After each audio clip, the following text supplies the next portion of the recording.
Are you thinking about moving to Indiana but are worried about the Midwest winters? Let's face it, we get snow.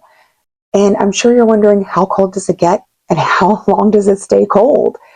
Well, in this video, I'm going to talk about the 4 most commonly asked questions about the winters here in Indiana and what that's like. I'm also going to share 3 pro tips on how to save your car and give you some peace of mind. My name is John D. and I am a Fort Wayne, Indiana realtor.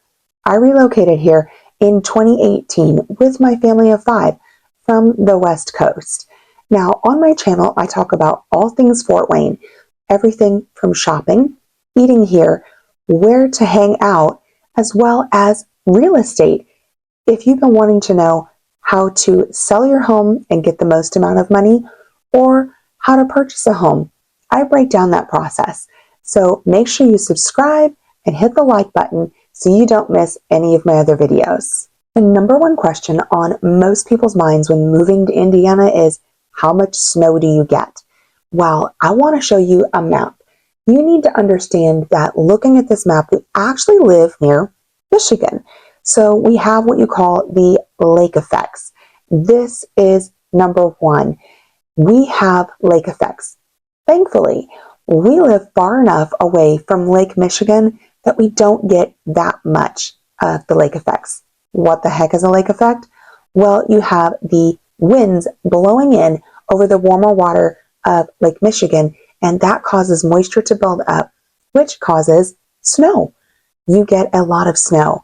However, Fort Wayne, thankfully, is far enough down from Lake Michigan where we don't get a ton of it. And this is point number 2. How much snow do we really get in Fort Wayne, Indiana? I was kind of pleasantly surprised to find out when I moved from the West Coast that our winters here are mild. And I mean pleasantly surprised in terms of actually having to handle the snow, because you have to shovel or plow the snow off of your driveway and sidewalks. So this was something that I was surprised to find. We usually have between 1 and 4 inches at a time. Sometimes we can get up to 6 inches, but that's kind of rare. And on a really rare occasion, we can get more than 6 inches, but that is very rare. If you're thinking you want to move to a place that has 4 seasons, but they're generally milder and not so intense, Fort Wayne is definitely a great option for that. So you might be wondering, when are the winter months? They usually occur between December and March. All of those months right there. Now, it does dip and get pretty chilly in November as well as in April, but generally our winter is December through March. Now let's talk about how cold it gets. For Fort Wayne, we generally start dipping into the lowest temps between that December and February mark. I would say the mid temps during the day are in the low to mid 30s, and at night we dip into the upper teens, low 20s. Now we do have that lake effects, and that causes the windshield to come into effect. And when we talk about the windshield, we're talking about some sub-zero temps at times.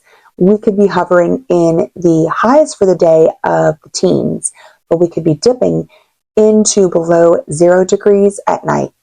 Generally, this lasts 2 to maybe 3 days, not for very long. And sometimes we will hit where we have 1 to 2 days where we will sit below 0 degrees during the day and school is canceled. But that's on a rare occasion. And I love that about Fort Wayne. We don't have super cold temps, but I definitely recommend buying a good pair of gloves and a nice jacket for the winter. Keep some gloves in your car as well as some at home so that you're never without. A quick tip for the winter when you have kiddos.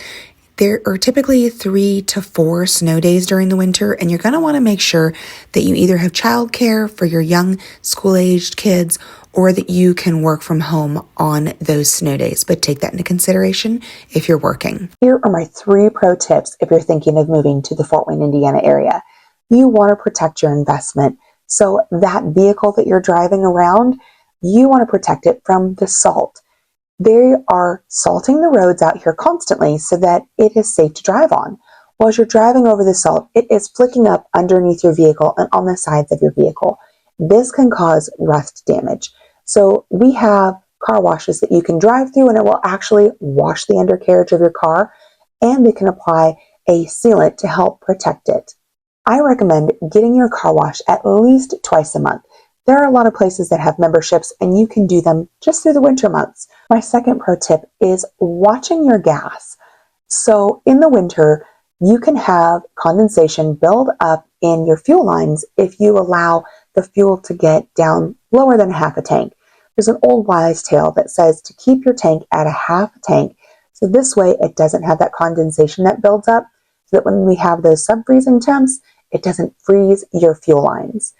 Another thing you want to watch out for is your battery life on your car. Keep an eye on this. If you can park in a garage, that's even better. But keeping an eye on your battery life will make sure you don't have any surprises. You won't walk out to your car and find out one day that it won't start because the battery died. I'm curious to know, what are the temps where you live during the winter? I used to have the mid to low 40s at times, and I used to think that that was cold. How cold does it get where you're at? My last pro tip is to help you with the possible winter blues. This may not happen the first year that you're here, but definitely in years to come if you're staying. I noticed that a lot of people between January and February love to get out of town for at least a weekend and go somewhere where the sun is shining. We generally don't see the sun from about mid-December until the end of February. There is usually a lot of overcast days, and when the sun does pop out and you're so excited, you run outside and realize it is 25 or 30 degrees. It's kind of hard to soak up the vitamin D at that point. So my suggestion is to take a small trip, especially during the spring break time if you have kids. This will help you with any winter blues. Moving involves more than just the weather. It involves timing. Now that you know a little bit more about the weather here, drop a comment or text me and let me know if you're thinking about moving so that I can help you maybe coordinate or figure out the timing that works best for you. And if you're curious to know more about relocating to Fort Wayne, Indiana, be sure to check out my other videos.